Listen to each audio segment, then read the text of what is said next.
Sir कोई dignitaries आते हैं, कोई गेस्ट आते हैं आपके इंस्टीट्यूट में, तो आप सबसे पहले क्या ऑफ़र करते हैं आप उनको मीठे में? मीठे में मोतीचूर लड्डू। तो उसकी कहानी सुन लेते हैं थोड़ा हमारे व्यूअर्स के लिए। क्योंकि मैं मुझे याद है जब मैं रेडियो पे प्रोग्राम करता था तो एक लड़ाई बीच में बड़ी ज़्यादा हुई और ये कोर्ट तक भी पहुँची कि रसगुल्ले को जियो टैग कहाँ से मिले? ओडिशा से मिले या वेस्ट बंगाल वेस्ट से। बंगाल से मिले? तो इस पे काफ़ी बहस हुई। तो मोतीचूर का आप ही के पास है क्या जियो टैग?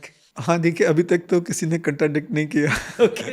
इंसिडेंटली मेरे फादर साहब 1961 में, हुँ, पहले हम डिफेंस कंट्रैक्टर होते थे, मेरे फादर साहब ने वो छोड़कर हुँ, मिठाई का या हलवाई का बिजनेस शुरू किया 61 में जलंधर कंटोनमेंट में। हुँ, तो उस टाइम तक जो लड्डू होते थे मोटी बूंदी के हुआ करते थे।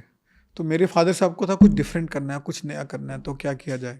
तो उन्होंने एक बोल्ड डिसीजन लिया और इनोवेटिव और क्रिएटिव डिसीजन लिया कि जो लड्डू होते हैं वो मोटी बूंदी के होते हैं, वो बारीक बूंदी क्यों नहीं हो सकती, जो भी उनके दिमाग में आया।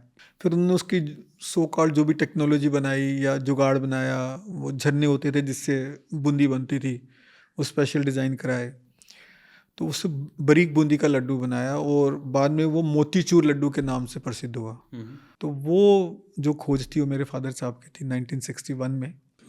लेकिन नेचुरली हर चीज़ कॉपी होनी शुरू हो जाती है, तो हुँ, 15-20 साल बाद वो कॉपी होने शुरू हो गए। मेरे ख्याल 2080 के आसपास वो कॉपी होने शुरू हो गए और अब तो पूरे हिंदुस्तान में वो बनते हैं। तो उस ज़माने में पेटेंट होता है, ये होता है, वो कहाँ पता होता था। जी। बिज़नेस शुरू किया, अच्छा चल पड़ा, बस उतना ही काफ़ी होता था। हुँ, हुँ, एंड वी फील कि कोई अच्छी चीज़ बनी है हुँ, तो वो प्रमोट होनी चाहिए ना, उसको हम अपने तक क्यों लिमिट रखें। तो हुँ, ये भी एक सोच साथ साथ थी मेरे फादर साहब की। जब हमने उनको कभी कहते थे पापा आपने ये क्यों नहीं किया, बोलते नहीं, करने दो, अच्छा है ना कि पूरे हिंदुस्तान में चीज़ प्रमोट हो रही है। हुँ। तो इसलिए लड़ाई का तो कोई इशू नहीं था। पर हुआ जलंधर में ही पैदा मोतीचूर लड्डू। तो मुझे लगता है कि ये हमारे परिवार के लिए और हम सब के लिए एक बड़ा खुशी का और हर्ष का विषय है।